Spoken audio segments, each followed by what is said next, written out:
here what I did was I laid out my pig fat, most of it's back fat, and gonna let it thaw overnight. Tomorrow I'm going to chop it up in pieces, and we'll cook it down in an oven roaster, and we're gonna be making lard out of it. Good morning. This morning I am dicing up all this hog fat.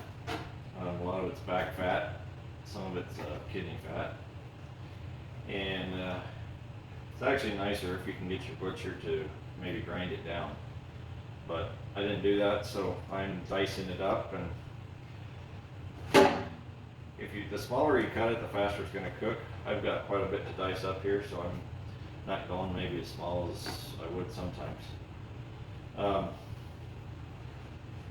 I'm cutting out some of the meat pieces just because it makes maybe a better tasting lard, especially if you're using it for pies and that type of thing.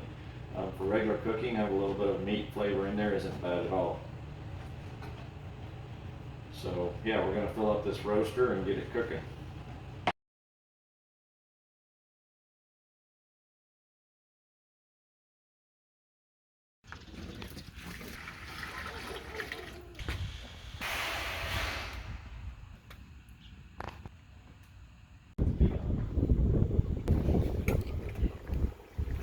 So nice and clear. We're dipping off our first lard, the liquid. We found out if we dip it off in stages, some of the first stuff we get off is clear. Now we just take and we fill the mason jars. You want to make sure you clean the rim pretty good. Wipe it off really well.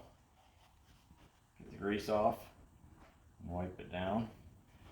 We preheat our jars, by the way, so when you pour this really hot oil in there, it doesn't crack them. And you just screw this lid on tight.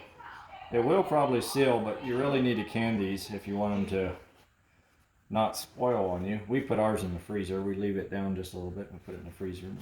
This is the end, the last of it, and got a little dark just because of cooking it so long. We ended up cooking it 36 hours almost, maybe 34.